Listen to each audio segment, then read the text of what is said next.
Chosen one, what I'm about to reveal will shatter everything you thought you knew about why certain people can never figure you out and why someone very powerful wanted you destroyed. There was an investigation, not the kind you read about in newspapers, but the kind that happens in shadows, funded by people whose names never appear on official documents, the kind where the investigator receives a file with your photograph and a single instruction: find the weakness, find the leverage, find the way to neutralize this threat before they become unstoppable. But here's what nobody anticipated, least of all the investigator who accepted this assignment, thinking it would be routine work.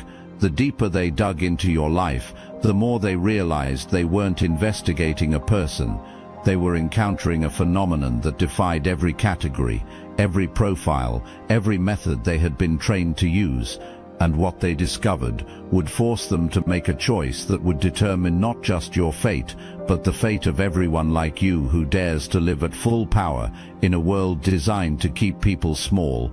Corporate executives who needed dirt on whistleblowers, politicians who wanted leverage on rivals, wealthy families who needed embarrassing relatives discredited. The formula was always the same: dig deep enough, and everyone has something they want to hide. But your file was different from the beginning. The client and the investigator would later realize they never got the client's real name, had provided unusually detailed instructions. This wasn't about finding financial irregularities or personal scandals. This was about something far more specific and far more dangerous.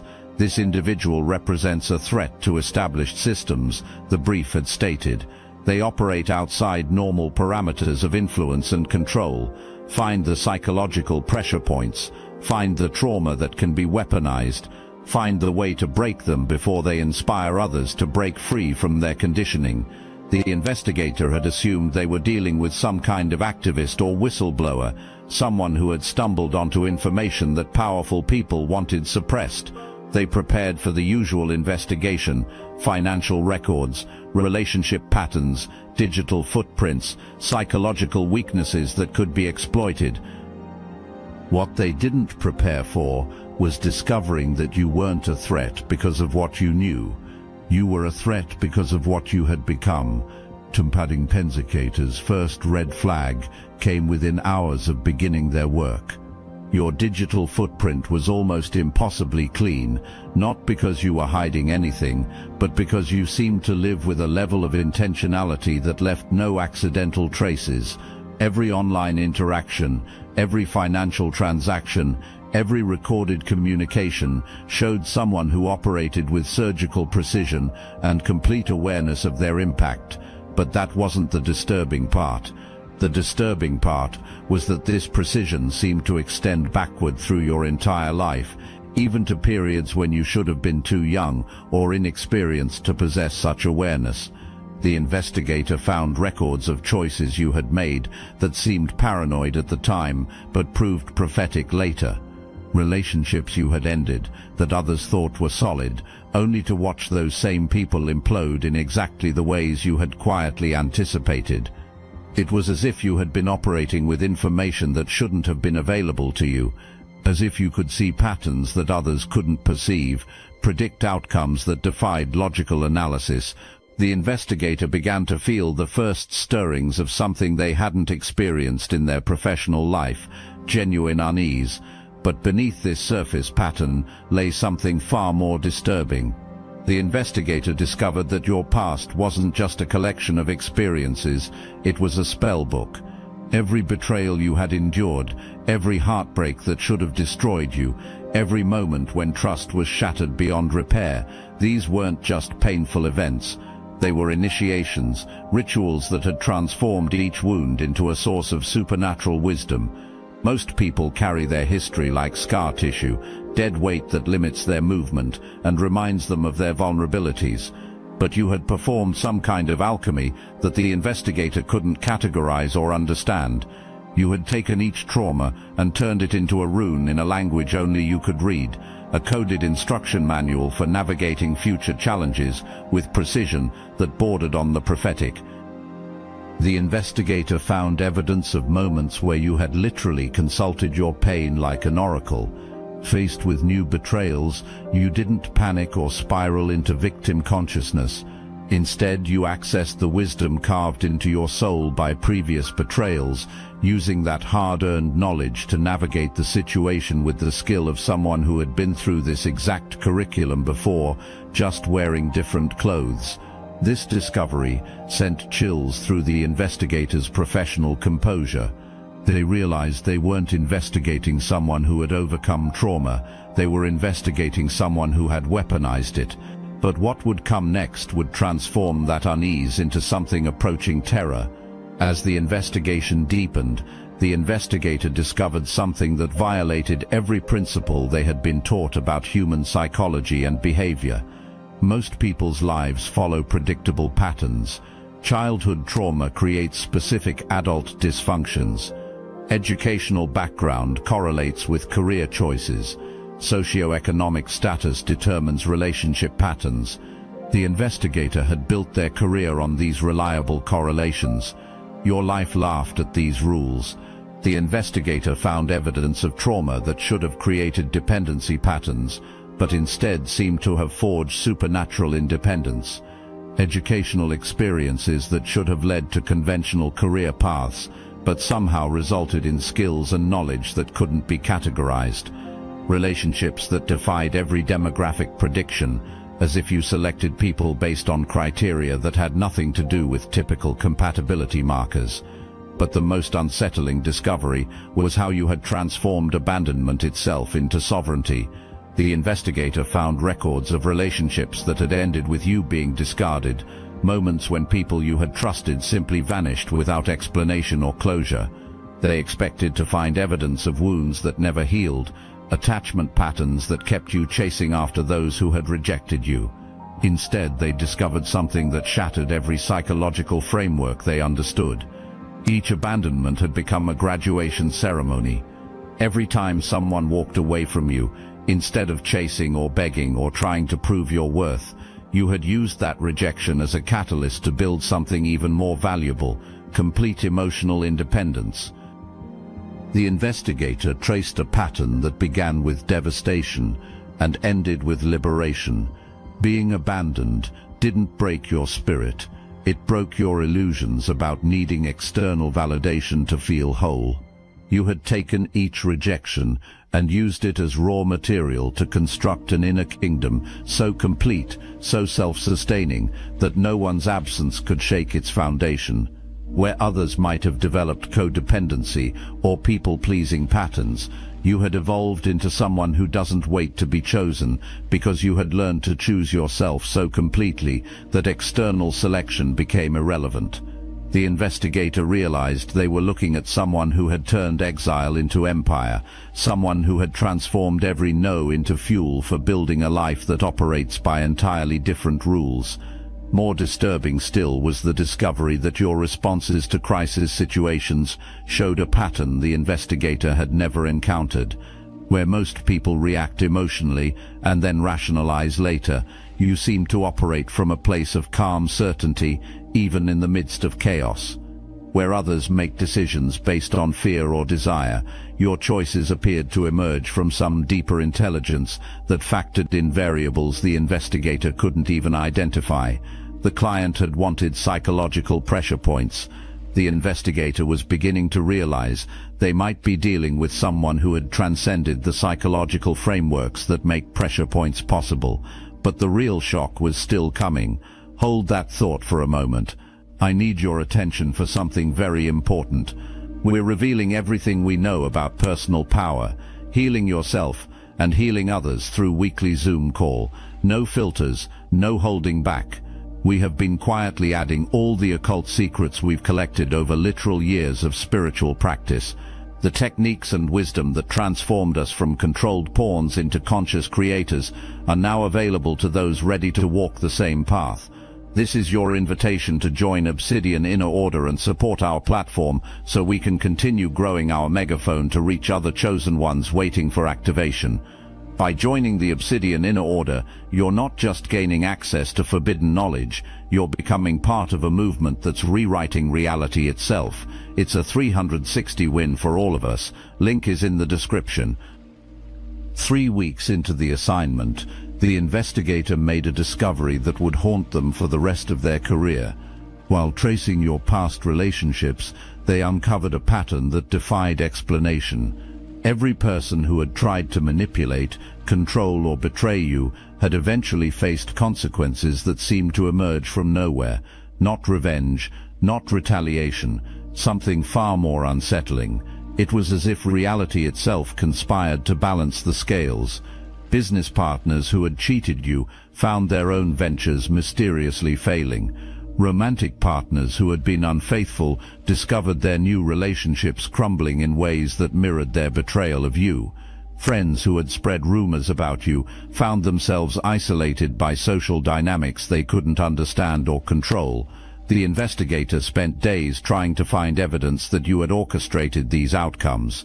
They searched for proof of manipulation, for networks of influence, for any indication that you were actively seeking retribution. Instead, they found something that challenged their understanding of how the world works. You seem to live in alignment with natural laws that most people never discover, as if your commitment to authentic relationship created a field of energy that naturally repelled deception and attracted genuine connection, as if your refusal to compromise your integrity created a gravitational force that pulled circumstances into alignment with your highest good. The investigator began to realize they weren't investigating a person who could be controlled through conventional means. They were investigating someone who had learned to work with forces that operate beyond the reach of typical manipulation.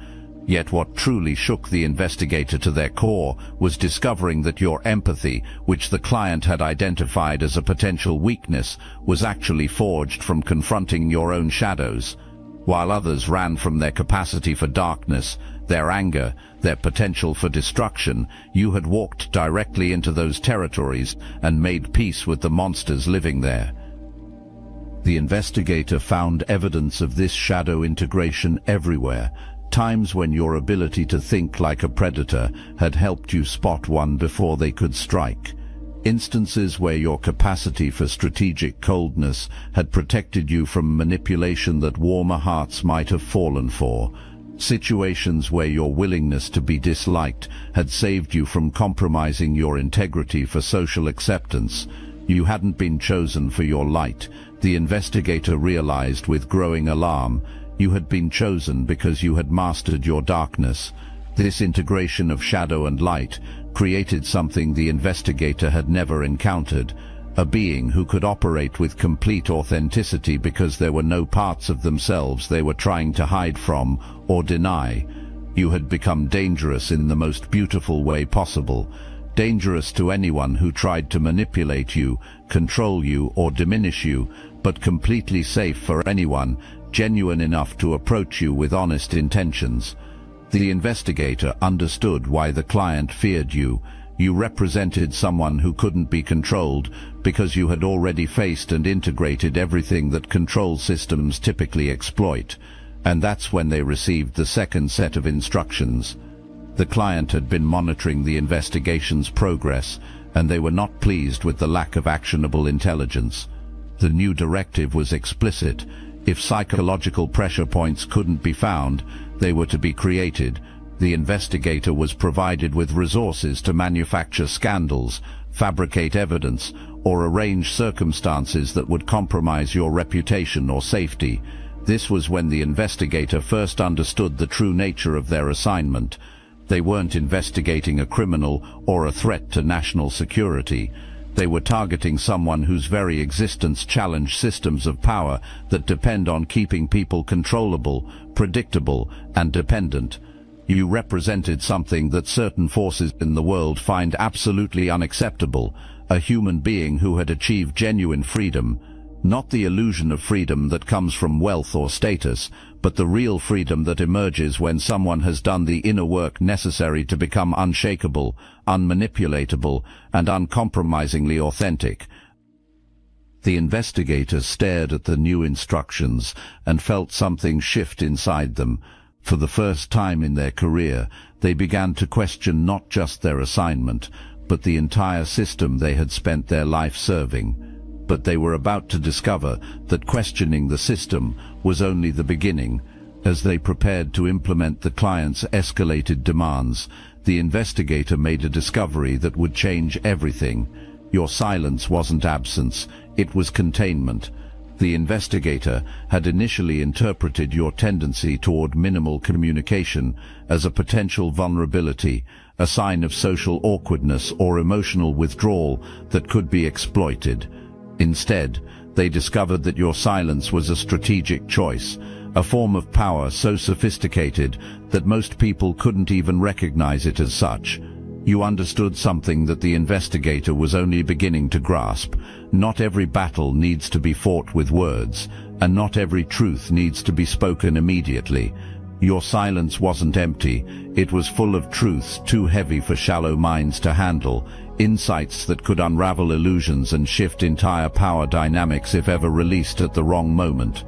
The investigator found evidence of conversations where others had tried to provoke you, situations where people attempted to push your buttons or force you into reactive patterns. In every single instance you had remained centered, observant, mysteriously calm, not because you didn't care, but because you were playing a longer game than anyone else in the room.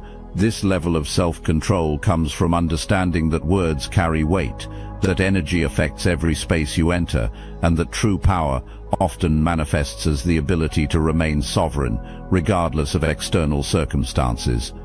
The investigator realized they were dealing with someone who had learned to wield silence like a precision instrument, knowing exactly when to speak and when to hold back, understanding that some truths are nuclear and must be handled with the respect that such power demands. But the most terrifying realization was that your silence made you essentially unreadable to conventional interrogation techniques. The client's strategies depended on provoking emotional reactions, creating pressure that would force mistakes or revelations. How do you pressure someone who has learned to find their center in the eye of any storm? As the investigator continued their work, now torn between professional obligation and growing admiration for their subject, they began to experience something unprecedented. The deeper they dug into your life, the more they found themselves confronting aspects of their own existence they had never examined. Your resilience highlighted their own brittleness. Your wisdom exposed their own superficial understanding of human potential. Your sovereignty made them acutely aware of how much they lived in reaction to others' expectations and approval. Most disturbing of all, your commitment to authenticity illuminated the countless ways they had compromised their own integrity for security and acceptance. The investigation was supposed to be about finding your weaknesses, but you had somehow turned it into a mirror that reflected the investigator's own hidden wounds and unexplored potential. Without saying a word, without even knowing you were being investigated, you had created a situation where examining your life became impossible without simultaneously examining what a truly empowered human existence could look like. The investigator found themselves lying awake at night, wondering what their life might have been if they had possessed your courage to refuse diminishment, your commitment to growth over comfort, your willingness to stand alone rather than compromise their deepest values for acceptance. And that's when they realized they had been transformed from hunter into student, from investigator into apprentice, from someone seeking to destroy you into someone desperate to understand how you had achieved what they now recognized as the rarest thing in the world, complete authentic power. But the most profound discovery was yet to come. As the investigator studied your life patterns more deeply, they uncovered something that defied every law of probability and circumstance. You don't chase destiny. Instead, you had become a gravitational force that pulls destiny toward you. The evidence was overwhelming and impossible to dismiss. Opportunities that seemed to materialize from thin air at precisely the moments you needed them most. Connections with exactly the right people at exactly the right times. Resources that became available just when your vision required them. obstacles that dissolved or transformed into stepping stones just as you approached them. The investigator spent weeks trying to find evidence of manipulation, networking, or strategic planning that could explain these patterns. Instead, they discovered something that challenged their understanding of how reality operates. You had learned to align your inner reality so completely with your deepest purpose that external circumstances began organizing themselves around that alignment. This wasn't luck or coincidence. This was someone who had learned to embody such clarity about their path and purpose that the universe itself seemed to conspire in their favor. You had become a living magnet for experiences that serve your highest evolution, while simultaneously repelling situations that would diminish or distract you. The investigator realized they were witnessing someone who had learned to work with reality as a collaborative partner rather than an adversary to be conquered. Every choice you made seemed to create ripples that brought exactly what you needed while naturally filtering out what would harm you. This level of alignment made you not just uncontrollable, it made you unstoppable. The final directive arrived on a morning when the investigator had already decided they could not continue. The client had grown impatient with subtle approaches and was now demanding direct action. They provided specific instructions for orchestrating a situation that would discredit you publicly and permanently. The investigator was given a timeline, resources, and contacts who would help arrange the necessary evidence, but by this point, the investigator understood something the client had failed to anticipate. You weren't just another target to be neutralized. You were proof that the systems they served, systems based on control, manipulation, and fear, were not only unnecessary, but actively harmful to human potential. The investigator realized they faced a choice that would define not just their career, but their soul. They could complete the assignment, destroy someone whose only crime was achieving genuine freedom, and continue serving systems that keep humanity trapped in cycles of dependency and fear. Or they could find the courage to refuse, knowing that such refusal would likely end their career and possibly their safety. Standing in their office, holding instructions for your destruction, the investigator understood that you had done something far more dangerous than they had ever imagined. You hadn't just achieved personal freedom. You had become a living demonstration that such freedom was possible for anyone willing to do the work you had done. And in a world built on the premise that most people must remain controllable and predictable, that kind of demonstration was the ultimate threat. But the investigator's research had uncovered one final element that completed the picture of why you were considered so dangerous. You weren't protecting secrets, you were the secret. You weren't guarding information, you were the information coded and layered in ways that could only be understood by those who had earned the right to see it. Every part of your existence, every boundary you maintained, every selective choice about who received access to which aspects of your authentic self, it was all intentional. You had learned that some people approach others just to take, so you had adapted. You had become selective, not from fear or trauma, but from wisdom.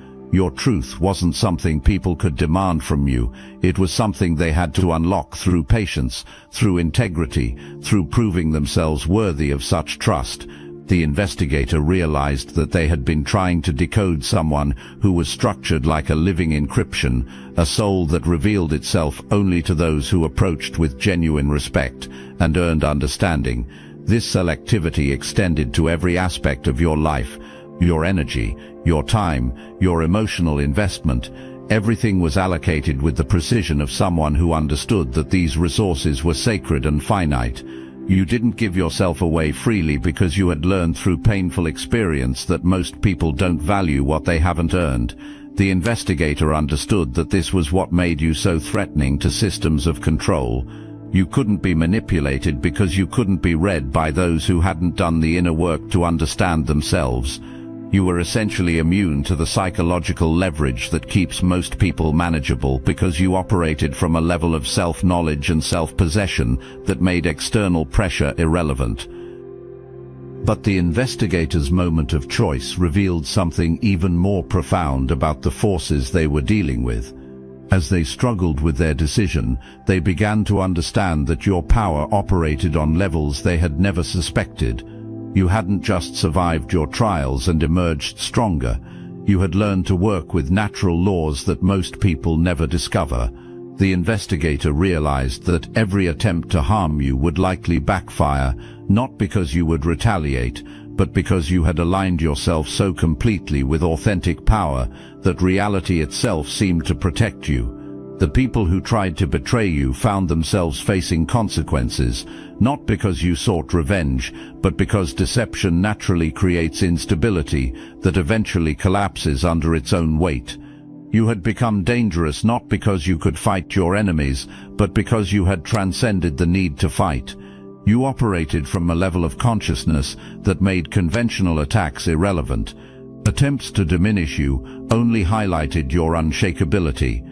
Efforts to control you only demonstrated your sovereignty.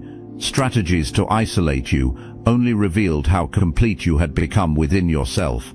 The investigator understood that they had been hired to destroy someone who couldn't be destroyed through conventional means, because you had already survived everything that could have broken you and used those experiences to forge something unbreakable. The investigator's final report was never filed. Instead, they disappeared from their profession entirely, leaving behind a career built on serving systems they now understood to be fundamentally corrupt. Some say they tried to warn you about the forces targeting you. Others believe they chose to protect your identity and location through their silence. But here's what matters. Chosen one, the investigation failed, not because the investigator lacked skill, but because you represent something that cannot be contained, controlled, or destroyed through external manipulation. You have achieved what every authentic spiritual tradition points toward, but few people attain: complete alignment between your inner truth and your outer expression. The forces that wanted you neutralized failed to understand that people like you aren't threats because of what you do. You're threats because of what you represent. You're living proof that human beings don't have to accept limitation, don't have to compromise their authenticity for security, don't have to remain small to avoid threatening others. Every choice you make to honor your authentic power, every boundary you set to protect your energy, every time you refuse to diminish yourself for others' comfort, you're casting a vote for a different kind of world. A world where people remember their own power, their own worth, their own capacity for creating lives that serve their highest purpose rather than their deepest fears. The investigator learned something that the client who hired them will never understand. Some people cannot be broken because they have already been broken and chose to rebuild themselves according to their own design. Some people cannot be controlled because they have learned to source their worth internally rather than seeking it from external validation. Some people cannot be diminished because they have discovered that their true power comes not from what others think of them, but from what they know to be true about themselves.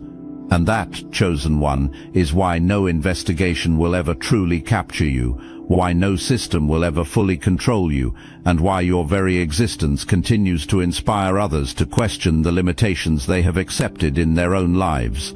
You are not just living your purpose, you are proving that purpose-driven life is possible, even in a world designed to keep people distracted, dependent, and disconnected from their authentic power. The investigator's transformation from hunter to protector reveals the most powerful truth of all. Encountering someone who has achieved genuine freedom is so rare and so inspiring that it can awaken even those who have spent their careers serving systems of control and manipulation. You are not hiding from the forces that would diminish you. You are walking openly in your power, knowing that authentic strength creates its own protection, that genuine wisdom generates its own guidance, and that true sovereignty attracts exactly the experiences and relationships that serve your highest evolution, while naturally repelling everything that would compromise your integrity. The investigation that was meant to destroy you instead revealed that you are the investigation, the question that forces others to examine their own relationship with power, authenticity, and the courage required to live without compromise. You are not the answer to anyone else's problems, but you are the example that shows others what becomes possible when someone chooses growth over comfort, consistently enough that transformation becomes inevitable. And in a world hungry for examples of what genuine human potential looks like, that makes you both more valuable and more dangerous than any investigator could have anticipated. The forces that tried to neutralize you failed to understand that people like you cannot be stopped. You can only be multiplied, as your example awakens others to remember their own forgotten power and begin their own journey toward authentic freedom. The investigator learned what you have always known. Some powers are too authentic to be contained, too genuine to be controlled, and too necessary to be destroyed. You are one of those powers, chosen one, and every day you continue to exist in your truth. You make the world safer for others to discover.